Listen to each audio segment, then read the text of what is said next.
non seulement, comme l'a souligné Alain Madelin, le monde semble à la croisée des chemins d'un point de vue géopolitique et militaire, ce dont nous discutons tous les jours sur LCI, mais Donald Trump, qui présente son pays comme victime depuis des années, escroqué, abusé par des alliés comme des ennemis, c'est lui qui le dit, ce n'est pas moi, souhaite aussi ériger un nouvel ordre commercial mondial. Il engage donc son pays vers un modèle de forteresse, comme si nous vivions tous dans des économies isolées. Et cette attitude, bien sûr, a des conséquences. Par exemple, l'Allemagne qui, depuis des décennies, a stocké une partie de ses réserves en lingots d'or aux États-Unis. Donc les secondes plus grandes réserves de la planète, après les États-Unis, sont aux États-Unis, de l'Allemagne, et l'Allemagne réfléchirait aujourd'hui à les retirer.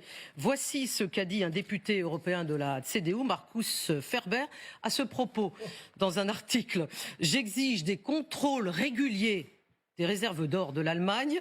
Des représentants officiels de la Bundesbank doivent, attention, personnellement, compter les lingots, c'est-à-dire aller sur place et compter les lingots et documenter leurs résultats. » Alain Madelin, je vous vois sourire. Donc cet homme s'est rendu personnellement aux États-Unis inspecter les réserves, et depuis il fait du lobbying justement pour que les officiels allemands le fassent régulialement. Mais cette demande a été rejetée. Mais qu'est-ce qui se passe là? Est-ce qu'il y a une méfiance des Allemands maintenant par rapport à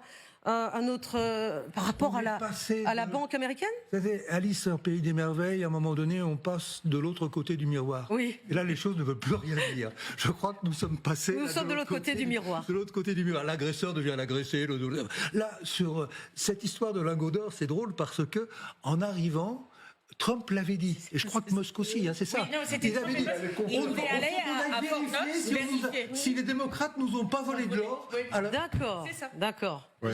Vous confirmez, Elisabeth? Je confirme, j'allais le dire. Justement, il y a un parallèle absolument inouï avec Trump et Musk qui avaient dit on va se rendre à Fort Knox parce qu'on ne sait pas, peut-être ils nous ont piqué de l'argent dans nos réserves, ce qui fait absolument ridicule, bien évidemment. Là, pour le coup, pour les Allemands, je pense qu'il y a aussi cette inquiétude qu'il y a une gel d'avoir étranger et qu'il y a une certaine instabilité américaine, mais c'est vrai que ça sonne cette menace de Trump. Les Allemands, je crois qu'ils ont 37% de leurs réserves d'or qui sont aux États-Unis. C'est quelque chose comme 1200 ou 1300 millions de tonnes. Alors, je donne cette précision, effectivement, Nicolas Richoux, vous avez raison, c'est très intéressant. 30% des réserves en lingots d'or de l'Allemagne sont aux États-Unis, et puis le reste, c'est pour moitié à Francfort, et 13% à Londres. Et ils en ont rapatrié déjà entre 2013 et 2020 un certain nombre, la moitié de ça.